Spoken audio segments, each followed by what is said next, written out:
Hello everybody, my name is Alonzo Williams.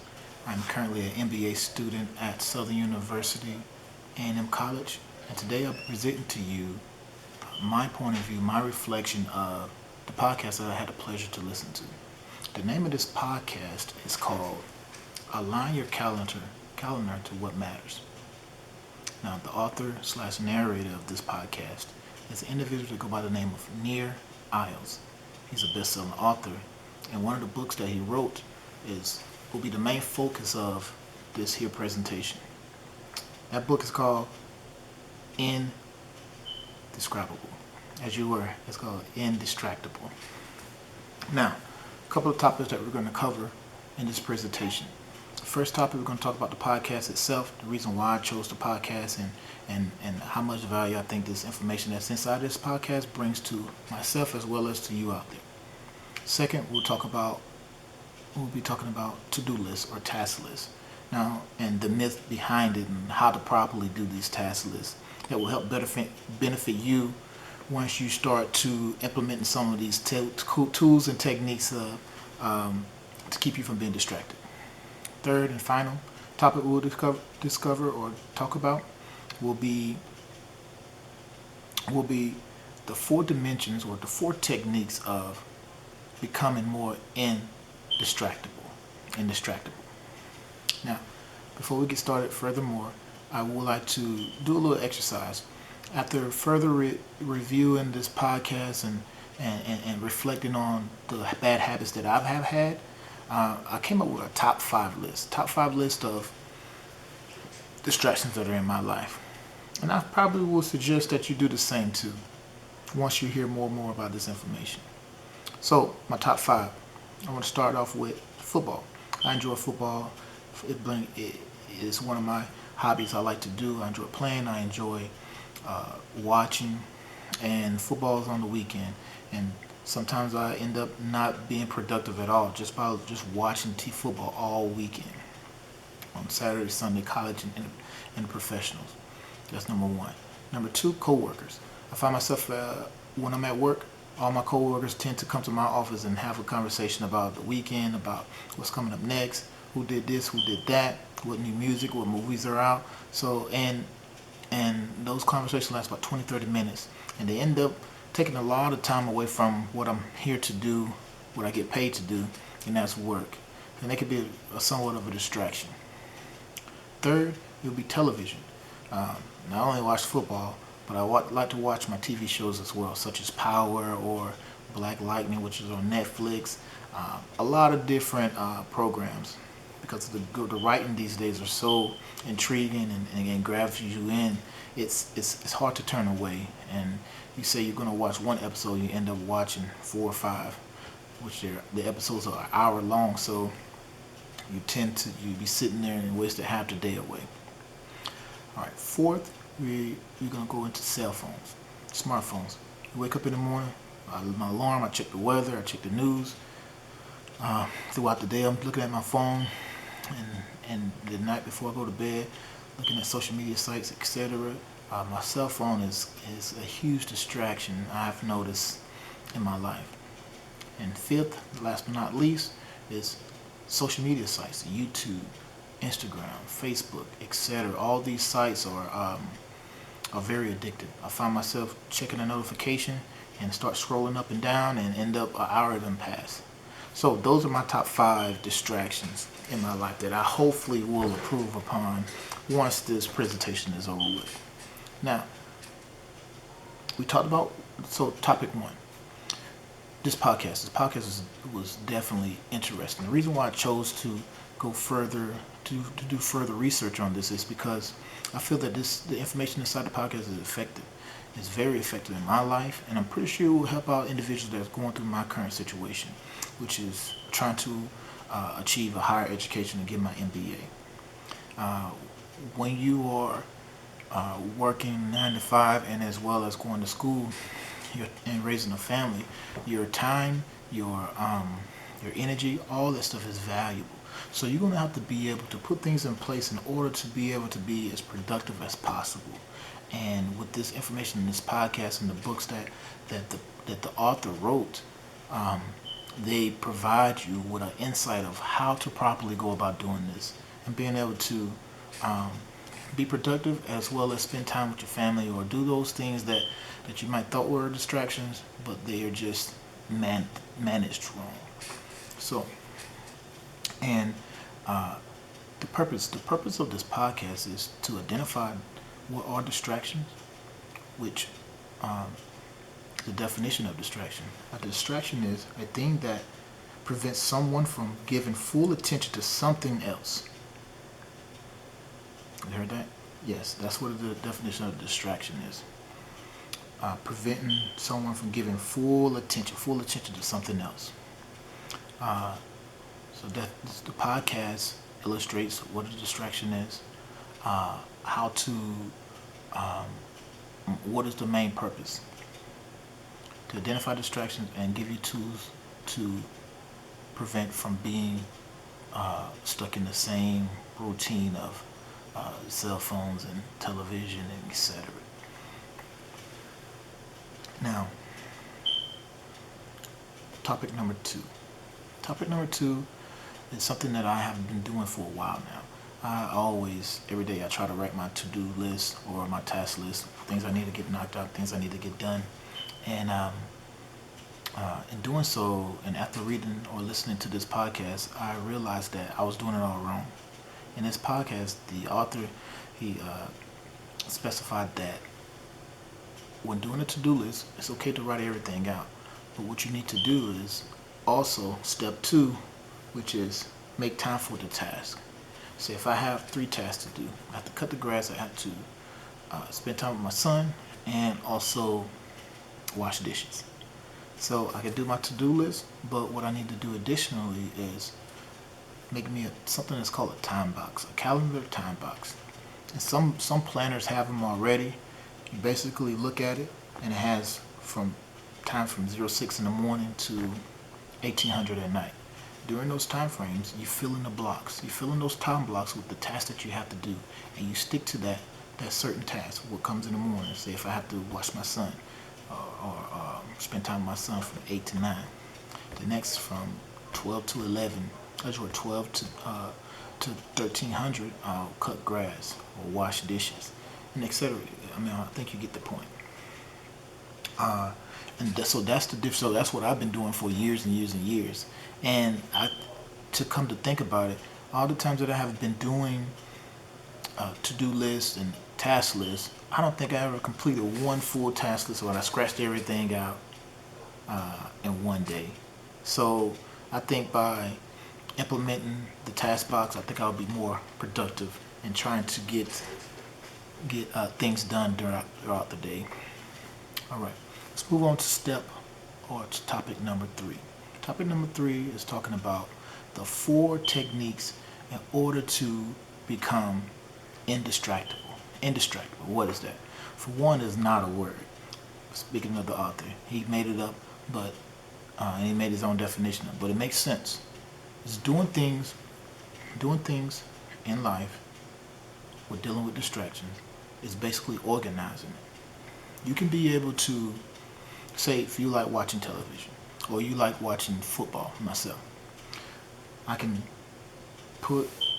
create my task list, put it in a task box, and say the Atlanta Falcons play at 1300 or 1 o'clock on Sunday.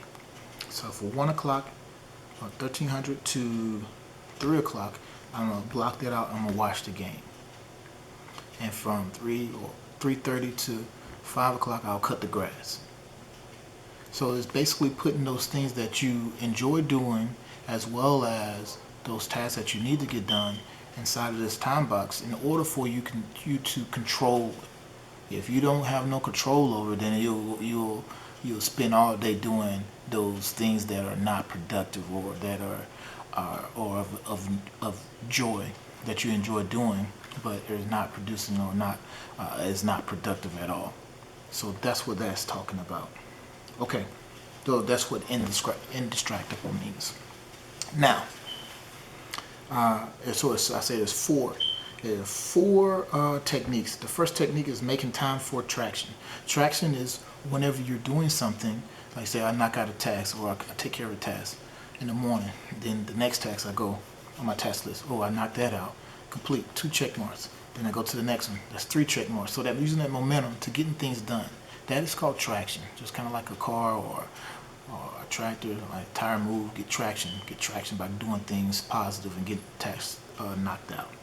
Okay, make time for your attractions. And that's what the time box or the calendar time box come into play. All right. Step 2, external triggers. External triggers are those triggers like, say, your phone, those alerts your phone give, a ring or a beep, a bing, or a bell, a whistle, those sounds that make you go to your cell phone or go to your computer, those notifications, and maybe they're really innocent, maybe it's a message, but that message turns into scrolling through Facebook. That message turns into watching a video or looking at a news feed or just taking away from whatever task that you're doing, and you allow that bing or bell or whistle to distract you from the real work that you need to do. That's what external triggers. So you want to try to prevent those things. For example, when I get into the smartphones, if you have an assignment that you need to do, utilize the notification or do not disturb button on your phone, so that from this time to this time, when you're trying to do the assignment, your phone won't bother you at all. Put it in the other room. So anything that will help keep you from getting distracted from the assignments that you need to do. All right, next, hacking back. So like hacks. Basically what this is talking about, say you have that smartphone, and let's take the smartphone for example. Hack back in your smartphone in 4 steps in less than an hour. So it's easy to do. All right, first you want to uninstall the apps that you no longer use. All right, pretty simple. If you don't use it, get it off your phone.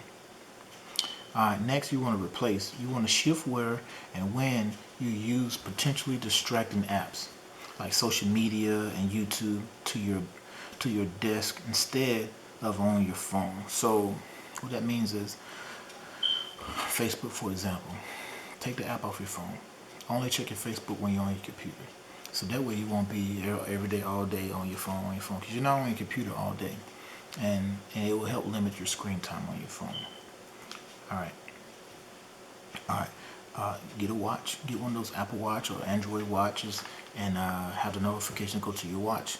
It limits you looking at the screen time, getting even more distracted, and the message just pops on. The general basic message just pop on your watch, which makes it a little easier for you to, or it's less distracting than the phone or screen time. All right, third step, rearrange. Move any apps that may trigger mindless checking from your phone home screen. Mindless checking. It's like habit. You wake up in the morning, you look at the phone. Any break you have throughout the day, you're looking at the phone. And it's called mindless checking. I'm guilty of it. Typically just pick my phone up just for no reason, just because I have it. And we have to try to limit those things. All right? And when I say rearrange, you move any apps that may trigger mindless checking. So those apps, like I like ESPN apps, a Facebook app, Instagram, Snapchat filters, little snaps, all the above. Move them off your phone. It only will help. All right, next, reclaim. Change the notification settings for each app.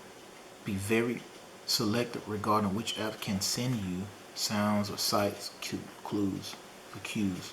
Learn to use your phone's do not disturb setting. Now, for this, CNN apps, Fox News, whatever apps, those pings that you get, try to go into those settings and cut those off, so they won't continue to distract you and keep going back to you. And always, like I said earlier, use that. Don't be afraid to use that do not disturb button. All right, so when dealing, that's a hack for smartphones. There are plenty more to go around. There are plenty more hacks to do. Once you get this material, this book, You start reading and seeing all the ways, many techniques and tools that you can utilize in order to be more productive when it comes to limiting your distractions. All right. The last topic for the 4 main techniques of becoming indistractable. Preventing distractions with packs. We all done this before. We just haven't done it in this setting. So you're using other things to motivate you, like with my kids. If it's a swear jar. If they hear me swear, they say, "Dad, you got to put $1 in the swear jar." Oh, very well. Yes, you're absolutely right.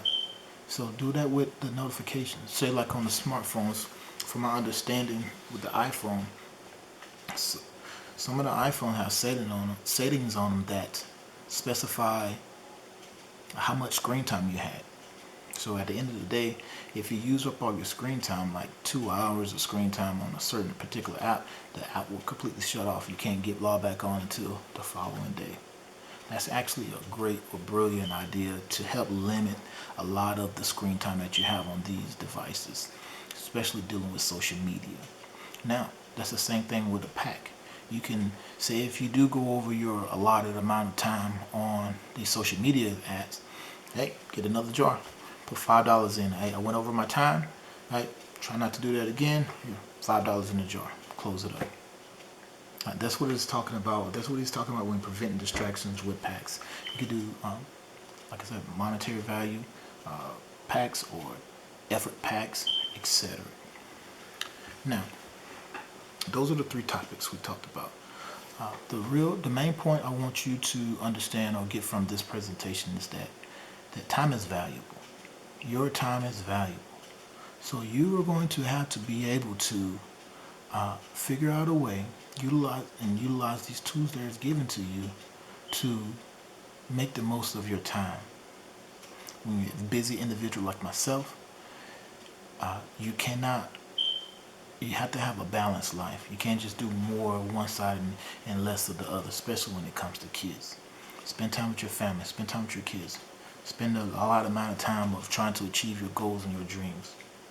Have a well-balanced life, and I truly believe if you implement some of these tools and techniques, you'll have a well-balanced life and a good outcome. With that being said, my name is Alonzo Williams. Thank you for listening to my thoughts and my reflection of this podcast. I hope you enjoy. Thank you.